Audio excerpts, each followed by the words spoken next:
আবার চলে আসলাম আপনাদের কাছে নতুন একটি ভিডিও নিয়ে।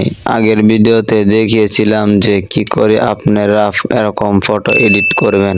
এখন আপনাদেরকে শেখাবো কি করে টি শার্টের সামনে এবং পিছনে আপনার নাম বা আপনার ইউটিউব চ্যানেলের নাম কি করে লিখবেন, সেটাই আপনাদেরকে এই ভিডিওতে বলে দিব। সেজন্য এই ভিডিওটি প্রথম থেকে শেষ পর্যন্তই ভালো করে দেখবেন, এবং যদি আমার চ্যানেলে আপনি নতুন হয়ে থাকেন তাহলে চ্যানেলটিকে সাবস্ক্রাইব করে রাখবেন।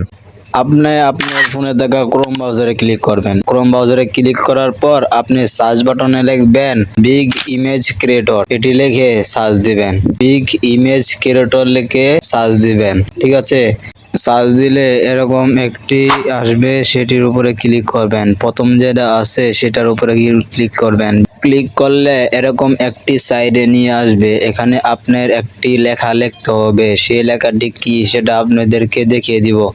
যেটা এখানে লিখতে হবে সেটা আমি আগে থেকে কপি করেছিলাম, সেটা এখানে আমি পেস্ট করে দিলাম। পেস্ট করে দেওয়ার পর আপনারা এখান থেকে আমার নামটি কেটে আপনারা আপনাদের নামটি দিয়ে দিবেন, যে নামটি আপনারা আপনাদের টি শার্টের পিছনে বা সামনে লিখতে চান। লেখা হয়ে গেলে আপনারা ক্রিয়েটরে ক্লিক করে কিছুক্ষণ ওয়েট করবেন।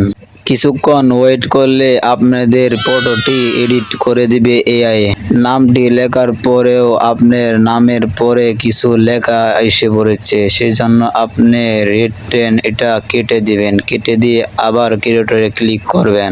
এআই কে কিছুক্ষণ সময় দিবেন আপনার নামটি এডিট করার জন্য। দেখতে পারবেন এরকম সুন্দর করে আপনার নামটি এখানে লেখা হয়ে গিয়েছে। ফটোটির উপরে ক্লিক করলেই ডাউনলোড করার সিস্টেম আসবে, সেখানে ক্লিক করে আপনি আপনার পিকচারটি ডাউনলোড করে নেবেন। এখন আপনারা ভাবছেন যে এখানে তো অন্যজনের চেহারা, আমার চেহারা কি করে করব? সেজন্য আমার চ্যানেলটিকে সাবস্ক্রাইব করে রাখবেন।